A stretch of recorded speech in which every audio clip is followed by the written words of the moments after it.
नमस्कार आप सभी को। क्रिकेट मैच में अक्सर ओपनिंग बैट्समैन के ऊपर बहुत प्रेशर होता है और हम दोनों ही लोग ये प्रेशर महसूस कर रहे हैं कि शुरुआत जो है इस सेशन के साथ हो रही है। लेकिन मेरे लिए बड़ा खास है सेशन क्योंकि मैं कविताओं पे कम बात करता हूँ, लेकिन यतीन्द्र जी के साथ जब बात करने का मौका था, तो निजी तौर पे कभी बातें होती हैं, इतनी शानदार बातें होती है हमारी, कितनी नॉलेज शेयर करते हैं अपनी बातों के साथ। उससे हमें लगा कि ये सेशन मुझे करना चाहिए, आप लोगों के साथ-साथ मेरा ज्ञानवर्धन जो है बात करते-करते होता रहेगा। यदि जी 3-4 चीज़ें हम उसमें करेंगे, किताबों की तो बात करेंगे ही, आपकी यात्रा की बात करेंगे, थोड़े बहुत विवादों की बात भी करेंगे, जो जुड़ते रहते हैं आपके साथ। और सबसे पहला जो मैं राजस्थान में पला-बड़ा, राजस्थान में जो मैंने चीज़ें देखी, राजस्थान में राज परिवार जो होते हैं, वो घुड़सवारी कर रहे हैं, पोलो खेल रहे हैं, होटल बना रहे हैं, रियल एस्टेट के बिज़नेस में हैं। और फिर हम देखते हैं यतीन्द्र मिश्र को, वो आ जाते हैं कला, संगीत, साहित्य, सिनेमा इस क्षेत्र में। ये यात्रा कैसे मतलब किसी अन्य राज परिवार से एकदम अलग, आपकी छवि अलग बन जाती है पूरी। बहुत धन्यवाद नवीन। सबसे पहले महारानी अहिल्याबाई होलकर की धरती, लता मंगेशकर और उस्ताद अमीर खान साहब को जन्म देने वाला शहर इंदौर को प्रणाम करता हूँ। और लिट चौक को बहुत आभार, धरा पांडे और निखिल दवे को, कि उन्होंने मुझे बुलाया यहाँ पे। जो आपने विवाद की बात की, विवाद तो इस कार्यक्रम के आने के साथ ही हमारे परम मित्र गौतम राज ऋषि ने शुरू कर दिया था कि जो है वो जो सेशन के टाइटल बना रहे थे, तो मेरी तो हवा ख़राब हो रही थी। मुझे लगा कि इससे अच्छा मैं जाऊँ ही ना इंदौर, तो इनसे बड़ी मान मनोवल करके वहाँ से तो बच लिया। राज परिवार में पता नहीं क्यों मुझे साहित्य के कचहरी में हर बार ये हलफनामा दायर करना पड़ता है। मैं गलती से जन्म ले लिया हूँ राज परिवार में, या जन्म और मरण दो चीज़ें आपके हाथ में नहीं हैं। ये किस संविधान में लिखा है कि राज परिवार का लड़का साहित्य और कला की दुनिया में नहीं जा सकता, या सिर्फ राज परिवार के लोग ही बिजनेस कर सकते हैं, घुड़सवारी कर सकते हैं, साधारण घर के बच्चे बिजनेस नहीं कर सकते, घुड़सवारी नहीं कर सकते? तो ये अपने में जो एक डायकोटॉमी है, मुझे इससे थोड़ा परहेज है। राजस्थान का जो परिदृश्य है, सब 1970 के दशक में ही वहाँ पे राजवाड़ों को सब्सिडी मिलने लगी थी। भैरव सिंह शेखावत ने बहुत काम किया और सारे महल रिवाइव हुए, बहुत अच्छा टूरिज़्म आया। उत्तर प्रदेश में भी अगर ये हो गया होता तो हम भी होटल बना चुके होते पहले। हम भी अपने आप से घुड़सवारी कराने लगते और उसका किराया वसूल करने लगते। तो ऐसा नहीं है। कोई आदमी अपनी लेगेसी को अगर किसी ज़माने में रही है और उसको बेहतर करना चाहता है तो अच्छी बात है। राजस्थान का एक अपना एक पुराना इतिहास है और उसमें रजवाड़े बहुत आगे गए, बिजनेस किया, मैं उसको बहुत सम्मान से देखता हूँ। उत्तर प्रदेश में अब आई है हेरिटेज पॉलिसी और होटलों के बनने की तमाम चीज़ें, और सौभाग्य से अयोध्या का जो एक पुनर्निर्माण हो रहा है रामलला के मंदिर आने के साथ, तो अयोध्या में भी ये चीज़ें होंगी। रही बात मेरी, तो मैंने कभी इस फ्रेम में रह कर के लिखना पढ़ना नहीं शुरू किया था। मैं बहुत छुपाता था कि मुझे कोई गलती से भी ना जाने कि मैं इस परिवार से आता हूँ, क्योंकि जो परिदृश्य था जब मैं युवा था, किशोर था, और जिस तरह का वातावरण था साहित्य में, वो अभिजात्य विरोधी, बड़े लोगों के घर का विरोधी, वो हमेशा एक नुक्ताची के साथ देखता था कि अच्छा, ये तो खाए पिए घाये लोग हैं, इनको क्या समस्या है, ये क्यों कविताएं लिख रहे हैं, ये क्यों काम कर रहे हैं। तो एक कुछ फतवे भी जारी होते थे। मैंने बहुत झेला है, शुरू से झेला है। शुरू में ही मेरे खिलाफ एक कैंपेन हुआ, मेरे आदरणीय मित्र अनंत विजय बैठे हुए, इन्होंने मेरा बहुत साथ दिया और मुझे इतनी पिटाई हुई है। दिल्ली में स्वागत से पहले मैं पीटा गया हूँ। तो मैं उस एक हमारी तरफ अवध में एक कहावत है, थेथर। थेथर मतलब जिसको इतना मारो कि उसको फर्क ही ना पड़े। तो मेरी पीठ थेथर हो चुकी है, तो मुझे फ़र्क नहीं पड़ता।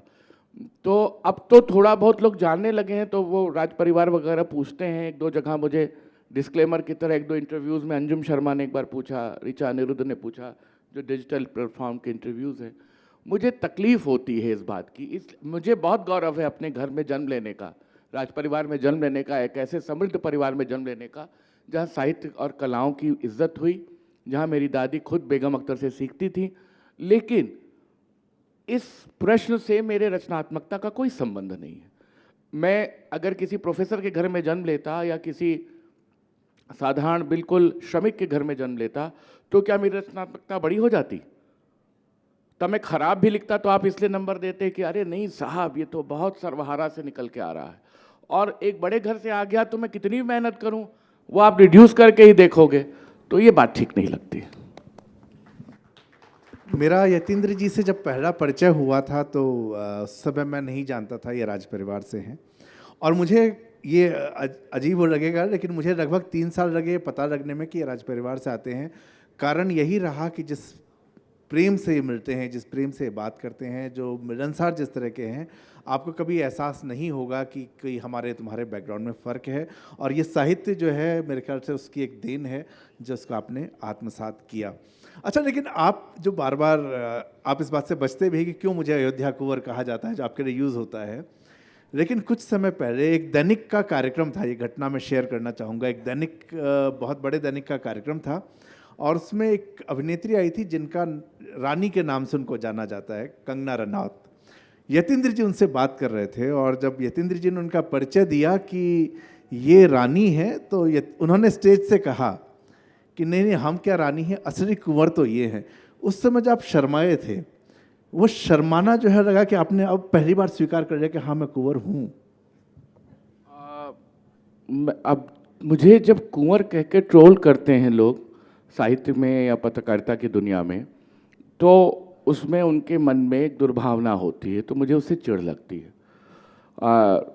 कंगना रनावत का ये बड़प्पन है, वो बड़ी अभिनेत्री हैं, सांसद हैं, कि कंगना जी ने मेरे घर आई थी जब 22 तारीख का राम मंदिर का फंक्शन हुआ था, तो मेरे घर में ही ऑफिशियल डिनर था। तो कंगना, मुझे नहीं ध्यान था कि उनको इतना ध्यान होगा क्योंकि 100-150 लोग थे। हम जैसे सबसे मिलते हैं वैसे कंगना जी से भी मिले, उनका स्वागत किया। उनको वो बात याद रह गई तो उन्होंने उस बात को एक्नॉलेज किया। अगर वहाँ वो भी गलत भाव से कहती तो मुझे उतना ही बुरा लगता जितना कोई साहित्यकार करता है, लेकिन फिर उन्होंने बहुत प्यार से कहा तो मुझे अच्छा लगा। और फिर कौन कह रहा है? कंगना रनावत कह रही हैं भाई, कंगना रनावत तारीफ कर रही हैं पब्लिकली, तो उस पर तो खुश होना बनता है। आप खुश नहीं, ब्लश किए थे वहां पर। ये मेरी शराफत से जोड़ के देखा जाए।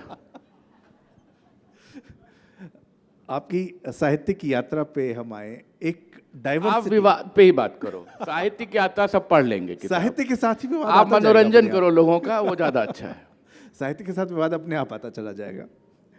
डाइवर्सिटी जो है वो बहुत ज़्यादा आपके इसमें है। आपको राग की बंदिशों की समझ है, कविताएं आपने लिखी, सिनेमा पे आप लिखते रहे हैं, साहित्य पे आपका काम है। एक अखबार के साथ आप लगातार किताबों की बातें करते हैं, समीक्षा करते हैं। ये बहुत सारी डाइवर्सिटी है। कई बार इससे क्या किसी तरह का कभी रहता है कि ओवरलैपिंग होती है काम में? भैया, मैं जिस घर में जन्म लिया, मुझे खाने की कमी नहीं थी, मुझे पढ़ने की सुविधा थी, मुझे कुछ भी करने की सुविधा थी। मैं राजनीति में जा सकता था, भले असफल रहता या सफल होता।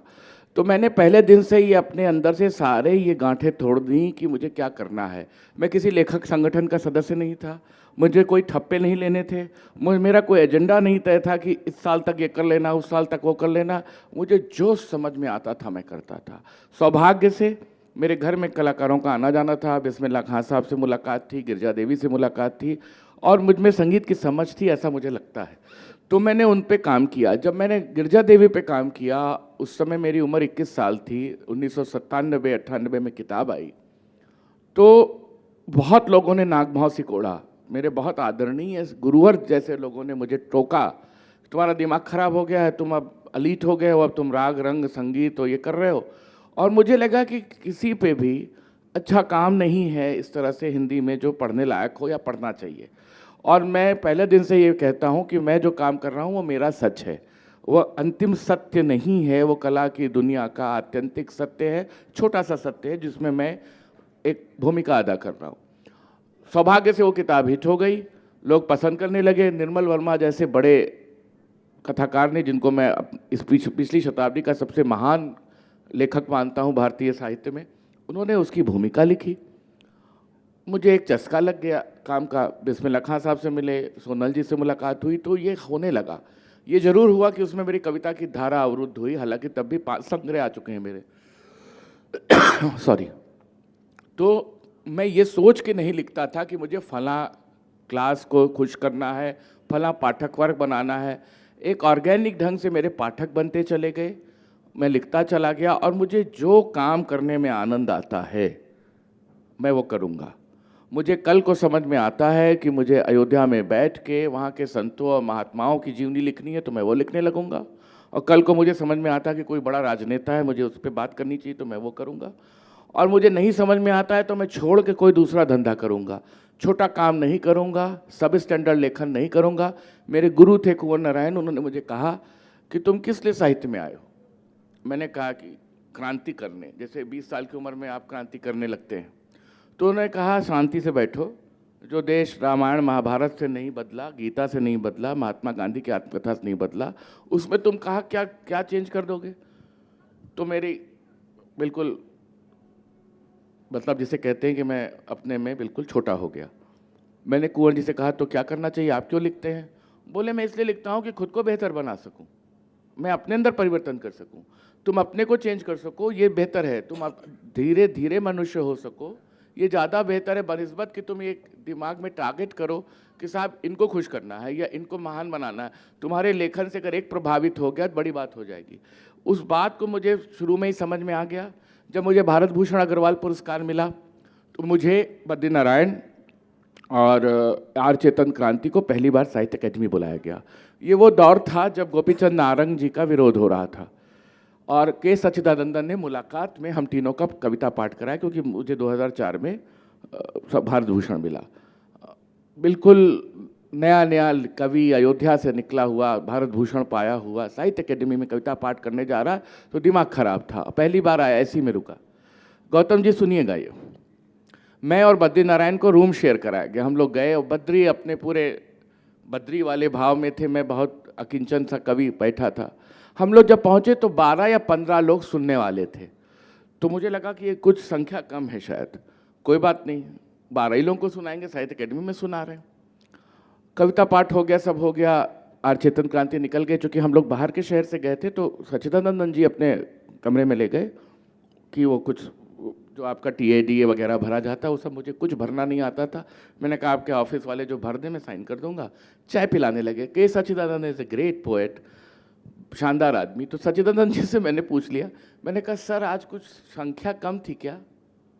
बोले बेटा कोई नहीं आया था, वो तुम्हारा कार्यक्रम रख लिया हम लोगों ने, फिर हमें लगा कि कोई नहीं सुनेगा तो कैसे काम करेगा, तो साहित्य अकेडमी के जो 4th क्लास एम्प्लॉय थे उनको हमने एक्स्ट्रा दिहाड़ी दी है, उनको बिठा करके ताली बजवाई है। मैं रुका था तो बद्रीनारायण नाराज हो गए। उन्होंने कहा यार ये खुशफहमी बनी रहती कि 12 लोग सुनने आए। हमने कहा बहुत अच्छा हुआ, जितनी जल्दी मोह भंग हो जाए, जितनी जल्दी पता लग जाए कि हमें सुनने वाला कोई नहीं है, हमें पढ़ने वाला कोई नहीं है, मुझे कोई बुरा नहीं लगा। सच मानिए मैं जिस ऑरा में गया था मैं उसी ऑरा में लौटा, और ये बात मैंने 20 मंचों से कही है।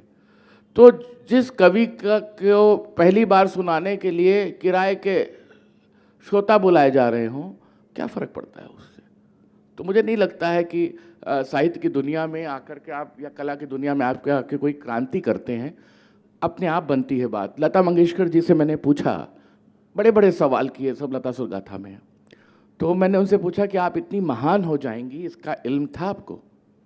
बोली बेटा सच बात बताऊं, मुझे पता ही नहीं था कि ये सब हो रहा है मेरे साथ। मैं तो सिर्फ दिन के गाने गिनती थी और शाम को ये अंदाज़ा लगाती थी कि इन गानों के पैसे कितने मिलने जा रहे हैं मुझे म्यूज़िक डायरेक्टर से, क्योंकि मेरे घर में 4 सिबलिंग्स थे, 2 मासी के बच्चे थे और मेरी माँ थी और एक विधवा बुआ थी।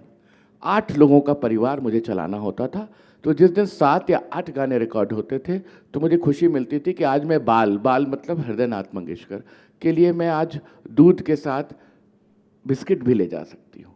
और मैंने ज़िंदगी भर यही किया। मैं कहाँ पहुँची ये तुम लोगों की मोहब्बत है, जनता की खुश वो है। उन्होंने कभी इस तरह से नहीं देखा, जो मुझे अंतरंगता से बताती थी। बोली ये ज़रूर था कि मेरे पिता कहते थे, वो बहुत अच्छी कुंडली देखते थे, तो वो मेरी माँ को बुला के कहते थे कि ये लड़की बड़ा नाम करेगी और मेरा नाम इसी से चलेगा, एक दिन देखना ये भारत में अपने आवाज़ के बलबूते जानी जाएगी। तो मेरे पिता को विश्वास था, तो मुझे लगता था कि शायद मैं कुछ हो जाऊंगी, लेकिन मैं इतनी महान गायिका हो गई ये तुम लोग कहते हो, मुझे नहीं लगता। लता जी से मिलना जो है एक सपने जैसा है। काम आपने किया, किताब बहुत शानदार, जिस तरह से बातचीत हुई है खुल के वो बोल रही हैं, तो ये पहला उनसे मिलना जो हुआ और जब आपने उनको इस किताब के लिए उनको कन्विंस किया होगा कि आप उनके ऊपर काम कर रहे हैं और इतनी बातें उन्होंने की, तो वो पूरा प्रोसेस कैसा रहा, किस तरह का अनुभव रहा वो? यहाँ पे राज और परिवार कोई अगर आता कुछ है। मजेदार अगर किस्सा यहाँ उसमें- पे राज परिवार काम कर रहा है। मेरे घर के बहुत आदरणीय मित्र, पारिवारिक मित्र श्री राज सिंह डूंगरपुर जी, उनसे हम लोगों के बहुत पारिवारिक संबंध थे। घर में आना जाना, डूंगरपुर जी से मिलना, और उदयपुर के पूर्व महाराजा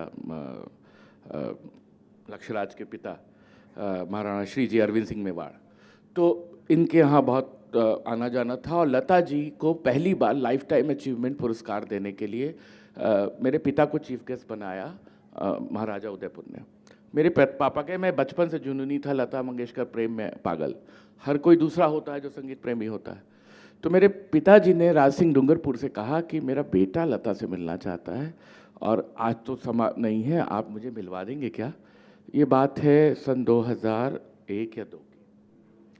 तो राज सिंह डूंगरपुर जी ने कहा बिल्कुल, और वो लौटे और लता जी से पापा के परिचय हो गया। उन्होंने अपना पर्सनल नंबर दिया जो हर 6 महीने पे लता जी बदल देती थी, उनको जो भी रहा हो तो नंबर बदलता था और उनका नंबर आ जाता था कि अब ये मोबाइल चलेगा।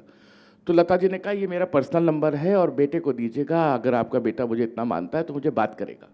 पापा आए और उन्होंने उससे कहा कि तुम लता जी से बात कर लो। मेरी मतलब जैसे मांगो मुराद हो गई, तो मैंने उनको फ़ोन मिलाया, उधर से खनकती हुई आवाज़, नमस्कार। मैंने कहा जी मैं फलाने, पापा ने परिचय कराया कि मेरा बेटा बात करेगा। तो लता ने कहा हाँ बोलिए आप, यतीन जी बोलिए। अब लता मंगेशकर सामने फ़ोन पे हैं, और तो मैंने कहा कि जी अब कुछ नहीं सूझा, प्रणाम भी नहीं कर पाया, ये पहली मुलाकात की बात है। और मैंने कहा आप बेहद सुरीली हैं, जैसे आप बहुत बड़े फन्ने खा हो, लता मंगेशकर को सर्टिफाई कर रहे हो। तो लता जी ने कहा उतनी खनकती आवाज़ में, जी मुझे मालूम है। अब तो कोई बात करने का मुद्दा ही नहीं रहा। तब तक पापा को फ़ोन पकड़ा दिया मैंने और बात वहीं ख़त्म हो गई। फिर डूंगरपुर जी को मैंने फ़ोन किया, मैंने कहा महाराज मुझसे गलती हो गई, मैंने लता जी को ऐसे कह दिया। तो बहुत हंसे, बोले वो सबसे हो जाता है, तुम बम्बई आना मैं मिलाऊंगा।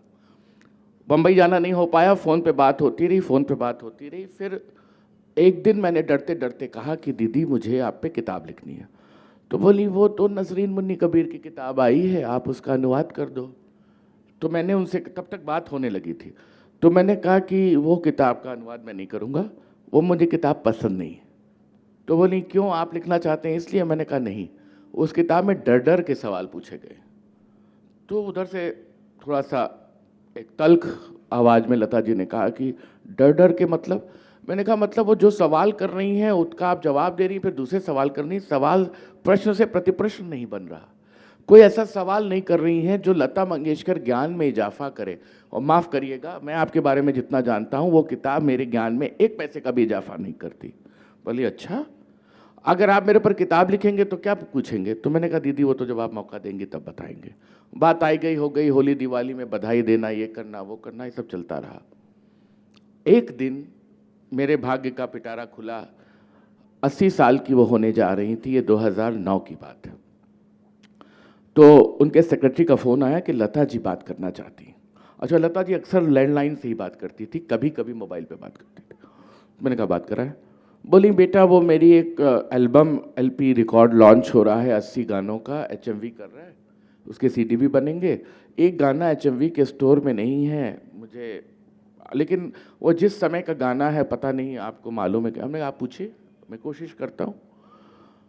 तो बोली कि वो एक गाना है गरम कोट, जैसे उन्होंने कहा तो मैंने इंसाइक्लोपीडिया की तरह सब बोल दिया। मैंने कहा पंडित अमरनाथ का म्यूज़िक है, गरम कोट में पिक्चर है, 1954 की पिक्चर है, बलराज साहनी निरूपा राय हैं, नन्हा मोरा डोले डोले अंगनैया, जोगिया से प्रीत किए दुख होए, 5 गाने थे, बता दिए। अब आधे मिनट का साइलेंस फ़ोन पे। फिर कहती हैं आपको कैसे पता? और ये तो गाना यूट्यूब पे भी नहीं है, HMV के स्टोर में भी नहीं है। मैंने कहा एक हसमुख दलवाड़ी नाम का कबाड़ी है नागपुर में, मैं उसके यहाँ से ख़रीद के लाया हूँ, डिजिटल ये गाना ख़रीद के लाया हूँ, मैं आपको भेज दूँ? हाँ भेज दो। मैंने अच्छे से MP3 MP4 वर्जन बनाया 5 गानों का और भेज दिया। तब तक उसके गाने यूट्यूब पे भी नहीं थे। इमीडिएटली जैसे CD मिली उनको, दूसरे दिन उनका फ़ोन आया, यतीन जी मुझे गाने मिल गए, आपको किताब कब शुरू करनी है? और किताब शुरू करने के बाद फिर मेरी पहली मुलाकात साक्षात बॉम्बे में हुई उनसे। तो मुझे जो लगता है कि, और मुझे आज तक नहीं पता, वो सीडी मेरे देखे नहीं आई उनके 80 साल के जश्न वाली। अब वो मेरा टेस्ट ले रही थी या वाकई वो गाना इस्तेमाल हुआ, और मैंने प्रोसेस एंजॉय किया उसके मंजिल को। मुझे बहुत सौभाग्य की बात है कि उन्होंने मुझे मौका दिया। 8 साल मैंने किताब लिखी। मेरे ऊपर ये भी ट्रोलिंग शुरू हुई कि किताब उताब पूरी नहीं होगी, लता मंगेशकर से बात नहीं कर रहा है। अरुण माहेश्वरी जी मुझे रोज टोके, किताब गुरु कब दोगे, किताब कब दोगे। मैंने कहा लता मंगेशकर मुझसे फ़ोन पे बात करनी है घंटों के हिसाब से। मैं पूरी ज़िंदगी बात कर सकता हूँ, किताब चाहे ना लिखूँ, क्योंकि मेरा पागलपन था उनको लेकर। फिर किताब कंप्लीट हुई 1100 पेज की। आनंद जी से एक दिन फ़ोन पे बात हुई तो इन्होंने कहा किताब पूरी हो गई। हमने कहा कितनी है? हमने कहा 1000 किताब पेज की है। बोले नहीं जो है चलेगी। तो मैंने कहा मैं 2 खंडों में निकाल दूंगा। तो इन्होंने कहा कि रचनावली निकाल रहे हो कि किताब लिख रहे हो? अब फ़ोन पे झगड़ा हो गया इनसे। अब मैं लता मंगेशकर का दीवाना, ये मुझे प्रैक्टिकलिटी समझा रहे हैं। 6 महीना हम लोगों ने बात नहीं की आपस में। बहुत गुस्सा मुझे कि ये कैसे कह सकते हैं कि लता मंगेशकर, मतलब जैसे मुझे लग रहा था मैं उनका एक तरह से पैरोकार बन गया था कि लता मंगेशकर कर रहा। फिर जब मैं थोड़ा ठंडा हुआ तो मुझे लगा यार बात तो सही कह रहे हैं। मैंने फिर उस किताब के 350 पेज घटाए, फिर भी 650 पेज की किताब हुई और किताब आई। किताब मैं जब लेके गया बॉम्बे लता मंगेशकर को देने के लिए, तो मुझसे मिलने से इनकार कर दिया। मेरी हालत सोच सकते हैं आप, जिस आदमी ने 7 साल लगाए हो किताब में और जिस महिला ने इतना आपको सब सम्मान दिया हो, उन्होंने कहा आप प्रभु कुंज मत आइए। तो मैंने कहा दीदी मैं स्क्रिप्ट लेके आया हूँ, जरा पढ़ लीजिए, आप करेक्शंस बताएंगी तभी तो काम होगा आगे। बोले मेरा सेक्रेटरी जाएगा मिलने के लिए, आप ना आए, फ़ोन भी ना करें। अब मेरी हालत ख़राब, मैं बांद्रा में रुका हुआ था। सुबह से शाम हो गई, कोई वो नहीं। रात में 8 बजे उनका सेक्रेटरी आया मेरे होटल। उसने अपने फ़ोन से बात कराया कि लीजिए दीदी बात करेंगे। तो मैंने फ़ोन लिया, मुझे लगा ये किताब शेल्व्ड होने जा रही है। तो मैंने कहा दीदी आदेश, मैंने कोई गलती कर दी? बोली बेटा मैं नहीं चाहती हूँ कि मेरी किताब छपने से पहले प्रभु कुंज में कोई इसे देखे, मेरे परिवार का कोई सदस्य इसको देखे और उस पर कोई टिक्का टिप्पणी करे। तो मैंने कहा लेकिन आपके बिना देखे कैसे किताब पूरी होगी? ये 2015 की बात है। तो उन्होंने कहा कि बस एक बात तुमसे कहना चाहती हूँ कि बहुत सम्मान से, बहुत इज्जत से मैंने अपने जीवन को वो किया है। 85 साल मेरी उम्र हो रही है। मैं नहीं चाहती हूँ कि कुछ ऐसा लिखो कि बुढ़ापे में मेरी रुसवाई हो। ये शब्द मुझे याद है कि कुछ ऐसा मत लिखना कि बुढ़ापे में मेरी रुसवाई हो, बाकी तुम पे। तो मैंने कहा आपने मुझको चुना क्यों? बोले कि तुम्हारे पिता को जानती हूँ, राज सिंह डूंगरपुर ने कहा था, और राज परिवारों का मैंने एक रंग देखा है कि वो किसी के साथ अपमानित व्यवहार नहीं करते, किसी को छोटा करके नहीं देखते। ये सर्टिफिकेट लता मंगेशकर का दिया हुआ है। तो तुम जाओ और अच्छे से काम करो, और कल जब गुजरना घर के सामने से तो 5 मिनट के लिए प्रभु कुंज के सामने गाड़ी रोकना। मैंने कहा ठीक है। अब मैं बहुत भारी मन से कि मुझे खुद से इसको एडिट करना है और कोई ऐसा शब्द न जाए जो लता जी के सम्मान के खिलाफ हो। मैं सुबह निकला, मुझे वो दृश्य नहीं भूलता। नवीन, मैं साक्षात 10 बार मिल चुका हूँ लता जी से। उन्होंने कहा कि 10 बजे गुजरना घर के सामने से। मैं 10 बजे गाड़ी रोकी। प्रभु कुंज का पहला मंजिल बिल्कुल सड़क से दिखता है। लता जी खिड़की में आई, उन्होंने वेव किया ऐसे ऐसे, मैंने प्रणाम किया वहीं से। उन्होंने कहा कि ऐसे कहा, तो मुझे लगा, तो उन्होंने कहा मैं किसी को भेज रही हूँ। तो वो आया, उसने एक बहुत सुंदर सा तोहफा दिया मुझे। तो कहा ये दीदी के तरफ से है। फिर मैंने उनको प्रणाम किया, फिर वो ओझल हो गई। मैं गिफ्ट पैक वैसे लेके आया। मैं घर में आया तो खोला तो उसमें एक लेलार्डो की कृष्ण भगवान की मूर्ति थी और एक लॉन्जाइनस की वॉच थी मेरे लिए, और उस पर लिखा था कार्ड पे, प्रिय भाई यतीन्द्र के लिए क्षमा सहित लता दीदी, जो चाहकर भी कल नहीं मिल सकी, उम्मीद है कि समझेंगे। है मेरे पास। मैं बहुत रोया कि मैं दीदी को मिल नहीं पाया। वो गिफ्ट आज भी मेरे पास है। वो घड़ी मैं बहुत मुबारक मौके पे पहनता हूँ। प्रतिमा वो सजी हुई है मेरे घर में। फिर मैंने 1 साल मेहनत की। पूरा 1 साल लगाया उसको एडिट, ये कि कहीं से कोई एक भी रेशा ऐसा दिखे ना जो लता जी के सम्मान के खिलाफ हो, और बाद में वो किताब आपके सामने। लेकिन इतना सम्मान उनके प्रति आपके मन में है, इस तरह की यात्रा रही, तो आपको नहीं लगता है बायोग्राफी एक लिखते हुए बायसनेस फैला गई है उसके अंदर?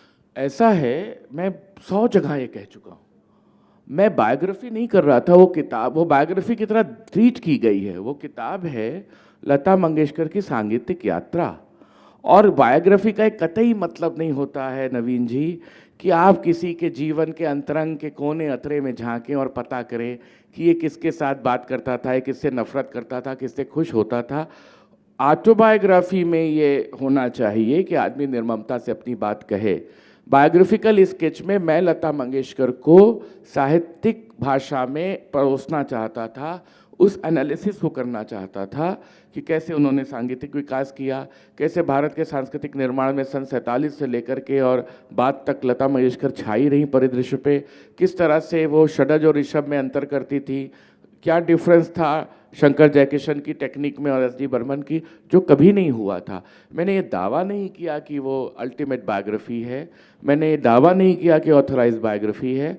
मैं एक सांगीतिक यात्रा लिख रहा था एक रसिक भाव से। कोई भी फ्री है लता मंगेशकर के दूसरे पक्ष देखने के लिए। एक होते हैं राजू भारतन, मैं नाम लेके कह रहा हूँ, उन्होंने लता जी की बायोग्राफी लिखी, बहुत ही खराब, बहुत ही बैड टेस्ट में। बैड टेस्ट इस अर्थ में कि उन्होंने एक गाने का हवाला दिया है उसमें कि वो जो गाना है बैरन नींद ना आए मोहे चाचा जिंदाबाद का, जिसके लिए लता जी कहते हैं कि उनके जीवन का अकेला गाना है जो परफेक्ट गाया गया है, उसमें कोई गलतियां नहीं। तो उन्होंने कहा लता का गाना अच्छा है, लेकिन ये इसलिए अच्छा है क्योंकि उस समय तक अनुराधा जी नहीं आई थी परिदृश्य पे। ये बात नहीं होती, आप कंपेयर नहीं करते। अनुराधा जी महान गायिका हैं, लता जी महान गायिका, आशा जी महान गायिका। मैंने सवाल किया कि आपने सुमन कल्याणपुर का करियर खराब किया। उन्होंने कहा कि मैं जिस समय आई थी उस समय राजकुमारी, जोहराबाई अंबाला वाली, कानन देवी, सुरैया, नूरजहां सब परिदृश्य पे सक्रिय थी, सब बड़ी बड़ी गायिकाएं थी। उनके आगे मैंने अपना बनाया। शमशाद बेगम, आशा भोसले और गीता दत्त को मैं रिप्लेस नहीं कर पाई। क्यों नहीं कर पाई? क्योंकि इन तीनों की वॉइस अलग थी, टेक्सचर अलग था, जिसको जो चाहिए होता था वो लेता था। बोली लता मंगेशकर के करियर के पैरेलल आशा जी, गीता जी और वो चलती रही हैं शमशाद। सुमन कल्याणपुर की दिक्कत ये थी कि वो लता की तरह गाना चाहती थी। जिस दिन यतीन्द्र मिश्र कुंवर नारायण की तरह कविता लिखना चाहेंगे, मंगलेश डबराल की तरह लिखना चाहेंगे, आप भगा देंगे मुझको, मुझे अपने ही स्वर में बात करनी है। तो सुमन कल्याणपुर को गरीबों की लता कहा जाता था, जो अफोर्ड नहीं कर पाता था लता को, वो सुमन से गवाता था। और लता, सुमन कल्याणपुर और रफ़ी साहब के जो सबसे शानदार डुएट हैं वो उसी दौर के हैं जब तक दोनों झगड़ा किए हुए हैं। अगर वो इतनी अच्छे हैं और हिट हैं, तो जब लता और रफ़ी में समझौता होता है तो क्यों नहीं सुमन कल्याणपुर और रफ़ी साहब को फिर से गवाया जाता? फिर पहली चॉइस पे क्यों लौट जाते हैं लोग? लता रफ़ी से गवाने लगते हैं। तो और देखिए, सिनेमा कमर्शियल मीडियम है, वो आपका चेहरा देख के आपको नहीं बुलाता है, वहाँ पे पैसे का मामला है। सी ग्रेड फिल्म है, डी ग्रेड फिल्म है, सुनहरी नागिन फिल्म है, जलपरी फिल्म है, सुल्ताना डाकू फिल्म है, समुद्री लुटेरा पिक्चर है, गाना सुपरहिट है, गाने रिकॉर्ड बिक रहे हैं। तो क्या करेंगे आप इसका? तो ऐसा नहीं है कि उससे वो गाइड और इस मदर इंडिया और मुगले आजम के लिए महान है, अनारकली के लिए महान है। वो अति साधारण एक ऐसी फिल्म है शंकर हुसैन, एक फिल्म है प्रेम पर्वत, कोई नाम लेवा नहीं है उसका, अपने आप रातों में चिलमने सरकती हैं, आप यूं फासलों से गुजरते रहे, तो वो गाने हिट हैं। गाने याद हैं आपको, जहरीला इंसान पिक्चर नहीं याद होगी, ओ हंसनी याद है आपको, ये होता है। एक इशारा हुआ कि समय कम है इसलिए, लेकिन मेरे कुछ महत्वपूर्ण प्रश्न बहुत सारे थे, लेकिन 2-3 प्रश्न मैं जरूर पूछूंगा। पहला, आप अपने इतने सारा जो आपका काम है, कोई ऐसा काम है जो जिसके लिए लगता है कि अरे अंडर एप्रिशिएटेड रह गया, ये काम मैंने बेहतर किया था? मैंने दिल से जो काम किया, बहुत सारे काम दिल से किए, जिस काम में मैंने बहुत मन लगाई, उपासना के साथ काम किया, वो था अक्का महादेवी का अनुवाद। और हिंदी में पहली बार मैंने किया था, 2011 में आया। बहुत बाद में गगन गिल का और उनका दिल्ली यूनिवर्सिटी के हैं एक प्रोफेसर, उनका आया। वो किताब अलक्षित सी रह गई। उसका मुझे अफसोस है, लेकिन ये होता रहता है। मैं भी तो अलक्षित ही हूँ, क्या दिक्कत है। एक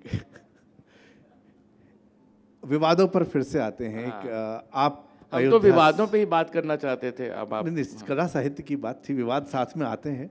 आप अयोध्या से आते हैं, आपका ऐसे कोई राजनीतिक बैकग्राउंड नहीं है, लेकिन पिछले कुछ समय में जब रिजल्ट आया, अयोध्या की सीट भारतीय जनता पार्टी हार गई और भगवान राम की वजह से माना गया कि ये तो बीजेपी को जीतना था। ट्रोलिंग हुई और उसमें कहीं ना कहीं आपकी ट्रोलिंग होनी शुरू हुई, जिसका कि कोई राजनीतिक वहाँ पे कोई स्टैंड नहीं था, कोई राजनीतिक आपका कुछ दांव पे नहीं था। तो ये सारा सिचुएशन हुआ क्या, अयोध्या कैसे हारे और आप कहाँ उस दृश्य में आ गए? मैंने ऋचा जी के इंटरव्यू में कहा है कि आप इतनी बात कर रहे हैं अयोध्या की, उसके बाद अयोध्या हार गए। तो मैंने कहा ये किसने तय किया है कि जो अयोध्या से बीजेपी का कैंडिडेट था वो साक्षात भगवान राम को रिप्रेजेंट कर रहा था। राम के प्रति आस्था होना और एक खराब कैंडिडेट के हारने में ज़मीन आसमान का अंतर है। वहाँ से कैंडिडेट हारा है, राम की आस्था नहीं हारी है, एक बात। दूसरी बात, जिसको विवाद करके मेरा नाम उछाल करके लाइमलाइट में आना है वो करता रहे, मुझे कोई बुरा नहीं लगता। भगवान राम का मंदिर बना, देश भर की भावनाएं उससे जुड़ी रही और आप भी उसके साथ जुड़े रहे उस मंदिर के निर्माण में। थोड़ा सा उस अनुभव के बारे में हम लोग जानना चाहेंगे। मैं बहुत सौभाग्यशाली मानता हूँ कि मैं अयोध्या में मेरा जन्म हुआ। मुझे इस बात के लिए चुना गया कि मैं भगवान राम के सेवा में पहले दिन का वो सारा सांस्कृतिक कार्यक्रम कर सकूं और बाद में 50 दिन की श्री राम राग सेवा कर सकूं। मैं क्या बोलूं, मैं पीएमओ का, मैं नृपेंद्र मिश्रा जी का, मैं चंपत राय जी का, मैं गोविंद देवगिरी जी का बहुत आभारी हूं कि मुझे चुना गया काम करने के लिए और मैंने बहुत ईमानदारी से, बहुत प्यार से वो काम किया।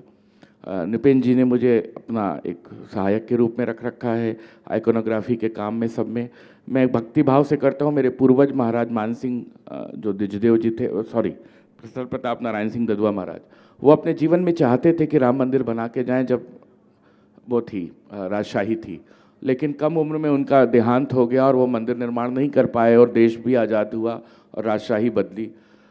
उस खानदान से एक बच्चा रामलला की सेवा कर पा रहा है। मैं अपने जीवन का इसको सबसे बड़ी अमूल्य निधि मानता हूँ। इसको किसी राजनीतिक, किसी और एस्पेक्ट से ना देखा जाए और मैं जितने भी काम करता हूँ वो बहुत श्रद्धा से करता हूँ। मुझे आनंद आता है। राम की महिमा गा रहे हैं बैठ के, हम नहीं करेंगे तो कोई वहाँ पेशावर से आके करेगा क्या? समय हमारा समाप्त हो रहा है, लेकिन हम एक सवाल करना चाहते थे। दो सवाल गौतम राज ऋषि की कह रहे थे कि सामीन से मैं एक सवाल करूंगा, विवाद करूंगा, तो ये कर ले पहले। विवाद नहीं है। और जिस तरह से बॉलीवुड में एक बड़ा सनातन काल से क्वेश्चन है 3-4 दशकों से सलमान खान से कि शादी कब करेंगे, हिंदी साहित्य का सवाल है, यतेंद्र में शादी कब कर रहे हैं? मेरे साथ दिक्कत यह है कि जब शादी के लिए जाती है बात, तो अधिकांश लड़कियां इस बात से डर जाती हैं कि राज परिवार का लड़का है। जो राज परिवार के ग्लैमर में शादी के लिए आती हैं, फिर वो हताश हो जाती हैं कि ये तो लेखक है, कवि है, किसी काम का नहीं है। तो I am nowhere, not in the, ना कम्प्लीटली, ना इन द साहित्य की दुनिया और ना वो। और मुझे लगता है कि इसका एक रटा रटाया जवाब है, या जो मैं महसूस करता हूँ, मैं विवाह जरूर कर लेता क्योंकि मेरी माँ की बहुत इच्छा थी। मुझे इस बात का बहुत कष्ट है कि वो नहीं रही और मेरा विवाह नहीं हुआ और मैं उनकी इच्छा पूरी नहीं कर पाया। लेकिन मुझे लगता है मेरे भाग्य में कुछ कमी होगी या लड़कियों को मुझ में कुछ समझ में नहीं आता होगा। यतीन जी नमस्कार, मेरा नाम अनंत विजय है। मैं एक प्रश्न पूछना चाहता हूं, जी। अगर आपकी अनुमति हो तो। आप बिल्कुल पूछें। आप हिंदी साहित्य में बेबाकी के लिए और सत्य को मर्यादा में बोलने वाले वक्ता के तौर पर जाने जाते हैं जी। और मेरी अपेक्षा ये है और आशा भी ये है कि इस प्रश्न का उत्तर भी आप सच्चाई से मर्यादा में देंगे। जब ये विवाद आपको लेकर होते हैं तो दो शब्द बहुत गूंजते हैं इंटरनेट मीडिया पे, जिसको लोग सोशल मीडिया भी कहते हैं। उन शब्दों का अर्थ अगर आप हमें बता दें। एक शब्द है नारंगी दीदी और दूसरा शब्द है संतरा भैया। इसका क्या मतलब है सर? कृपया इस बारे में स्पष्ट करें। ये अर्थ तो मैं खुद खोजने में लगा हूँ आनंद जी, अगर मुझे मिल गया तो मैं ज़रूर बताऊँगा। ये तो जो विवाद करता है उससे पूछा जाना चाहिए कि नारंगी दीदी का अर्थ क्या है और संतरा भैया का अर्थ क्या है। मुझे बहुत लोग भैया कहते हैं तो भैया कह के आदर ही दे रहे हैं, और संतरा है तो मुझे लगता है कि रसीला है, स्वादिष्ट है, आपको पुष्ट करेगा। तो मैं स्वादिष्ट हूँ, मैं आपकी सेहत की रक्षा कर सकता हूँ और भाई की तरह आपकी मददगार हो सकता हूँ, आपके कंधा दे सकता हूँ, ऐसे ही समझ सकता हूँ। विटामिन सी भी बढ़ेगा। समय समाप्ति का जो है हमारे पास आ गया, तो अभी सवाल नहीं ले पाएंगे, लेकिन यतिन एक सवाल यतिन जी कह रहे हैं कि इधर पूछ लेने दिया जाए।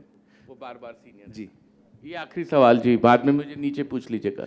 हेलो, सबसे पहले सर हम आपका प्रणाम करते ही। आप बस सवाल कर लें प्लीज, क्योंकि दूसरा सेशन शुरू होना है। अच्छा अच्छा सर, मैं ये जानना चाह रहा हूँ कि जैसे अयोध्या में जो राम जन्मभूमि का जो शुभारंभ हुआ, जहाँ पर आप लोग सम्मिलित थे, उसमें आम जनता को जो दिक्कत हुई उस पर आपके क्या विचार है? क्या उनको उस समय कुछ सुविधाएं नहीं मिल सकती थी? बस इतना सा सर। ऐसा है कि जो आपने मीडिया से जाना है, जो आपने न्यूज़ चैनल से जाना है, उसके आधार पे आप सवाल कर रहे हैं। आम जनता के लिए पूरे अयोध्या वासी सड़कों पे उतर आए थे। देश भर के ऐसे पढ़े लिखे लड़के, इंजीनियर्स, आईटी सेक्टर में काम करने वाले, बैंकों में काम करने वाले बच्चे दिल्ली, बम्बई, कलकत्ता, बेंगलोर से जाके 2 महीना 3 महीना रह के उन्होंने वॉलंटियरली वर्क किया। जब आप अयोध्या जा करके लौटेंगे और आप देखेंगे, और वो बनता हुआ शहर एक छोटा सा कस्बाई शहर था जो अभी उसका विकास हो रहा है, तो मुझे लगता है कि ऐसा कुछ नहीं था। और जिस मर्यादा पुरुषोत्तम के मंदिर के दर्शन के लिए आप गए, उसने 14 साल वनवास झेला, दुख झेला, अपने पैरों को कंटकाकीर्ण किया और अपनी पत्नी को भी खोया, और उसके लिए लंका के लिए कितना अरण्य तक जा कर के, दंडकारण्य से आगे बढ़ कर के क्या मेहनत की है। तो राम का दर्शन तो सुविधा से नहीं हो सकता। सुविधा के लिए मथुरा वृंदावन जाइए, कृष्ण कन्हैया के पास जाइए। राम के पास आने के लिए संघर्ष करना पड़ेगा, पैरों को लहूलुहान करना पड़ेगा। 31 जनवरी, धन्यवाद। 31 जनवरी 2024 को अभी मैंने सर दर्शन किया इसको हम था। समाप्त धन्यवाद करते हैं। धन्यवाद सर, प्रणाम सर।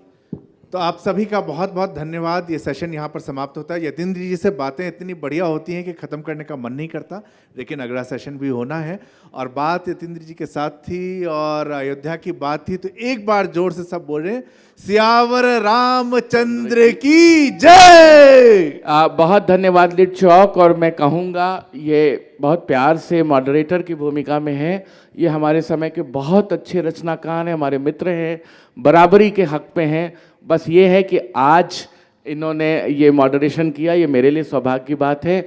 मैं अपने सारे मित्रों का धन्यवाद करता हूँ। यहाँ पे गौतम राजऋषि जी हैं, राजेश मिश्रा जी हैं, अपूर्वा बैनर्जी, उत्पल बैनर्जी, अनंत विजय, संजीव पालीवाल, उन्नति सिंह, जिनको भी मैं याद कर पा रहा हूँ।